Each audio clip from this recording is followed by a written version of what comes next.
नमस्कार दोस्तों, आज हम आपके लिए लेकर आए हैं पौष मास के शुक्ल पक्ष में आने वाली विघ्नेश्वरी चतुर्थी की व्रत कथा। प्राचीन काल में एक समय अयोध्या नरेश राजा दशरथ ने अपने कुलगुरु महर्षि वशिष्ठ से विनम्र भाव से कहा, हे गुरुदेव, आपने मार्गशीर्ष मास के शुक्ल पक्ष की चतुर्थी के व्रत का महात्म्य विस्तार पूर्वक बताया, जिससे मैं अत्यंत संतुष्ट हुआ हूँ। अब कृपा करके पौष मास की वरदायक शुक्ल पक्ष चतुर्थी, जिसे विघ्नेश्वर चतुर्थी कहा जाता है, उसके महात्म्य का वर्णन कीजिए। महर्षि वशिष्ठ बोले, हे राजन, पौष मास की शुक्ल पक्ष चतुर्थी का महात्म्य अत्यंत विशाल और फलदायी है। उसका संपूर्ण वर्णन तो भूलोक में किसी के लिए भी संभव नहीं है, फिर भी मैं उसका सार तुम्हें सुनाता हूँ। महर्षि वशिष्ठ कथा आरंभ करते हुए बोले, पूर्व काल में अवंती नगरी में एक अत्यंत श्रेष्ठ, धर्मनिष्ठ और वेद शास्त्रों में पारंगत ब्राह्मण रहते थे, जिनका नाम सुदंत था। वे नीतिवान, संयमी और सत्यनिष्ठ थे। उनकी पत्नी विलासिनी भी पतिव्रता, सदाचारी और पुण्यशीला थी। सुदंत अवंती नरेश राजा बृहद्रथ के राजपुरोहित थे। राजा उनके निर्देशानुसार ही राज्य का संचालन करता था और धर्मपूर्वक प्रजा का पालन करता था। सुदंत के जीवन में धन, मान और प्रतिष्ठा की कोई कमी नहीं थी, किंतु कर्म दोषवश वे संतानहीन थे। उनकी पत्नी गर्भधारण तो करती थी, परंतु संतान जन्म लेते ही मृत्यु को प्राप्त हो जाती थी। इस दुख से व्यथित होकर सुदंत ने अनेक व्रत, दान, यज्ञ और पुण्य कर्म किए, किंतु उनके संतान सुख की प्राप्ति नहीं हुई।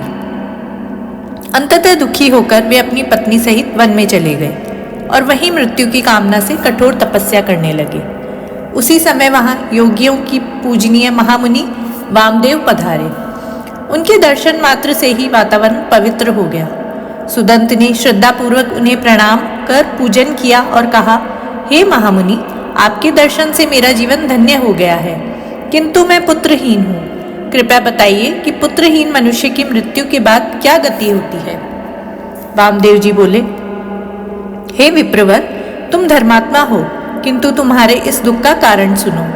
तुम राजा बृहद्रथ के पुरोहित हो, इसलिए राजा द्वारा किए गए दोष का अंश तुम्हें भी भोगना पड़ रहा है। समस्त भूलोक में चतुर्थी व्रत का लोप हो गया है। इसी कारण लोग धर्म, अर्थ, काम और मोक्ष, इन चारों पुरुषार्थों से वंचित हो रहे हैं। यह सुनकर सुदंत ने विनती की, हे मुनिवर, कृपया करके उस चतुर्थी व्रत का महात्म्य बताइए जो चारों पुरुषार्थों को प्रदान करता है। महामुनि वामदेव ने सुदंत को भगवान गणेश के स्वरूप का ज्ञान कराते हुए कहा, भगवान गणेश ही पूर्ण योग शांति प्रदान करने वाले हैं। ग अक्षर से ज्ञान और न अक्षर से निवृत्ति का बोध होता है। इन दोनों अक्षरों के स्वामी भगवान गणेश हैं। वे योग रूप स्वरूप और स्वयं शांत होकर भी शांति प्रदान करते हैं। महामुनि वामदेव ने बताया कि उन्होंने स्वयं भगवान शिव से एकाक्षर गणेश मंत्र प्राप्त कर घोर तप किया था, जिससे प्रसन्न होकर भगवान गणेश ने उन्हें योग शांति प्रदान की। तत्पश्चात वामदेव ने वही दिव्य मंत्र सुदंत को प्रदान किया और अंतर्ध्यान हो गए। मंत्र प्राप्त कर सुदंत अपने नगर की ओर लौट आया और राजा बृहद्रथ को संपूर्ण वृतांत सुनाया। राजा ने पूरे राज्य में विघ्नेश्वर चतुर्थी का प्रसार किया।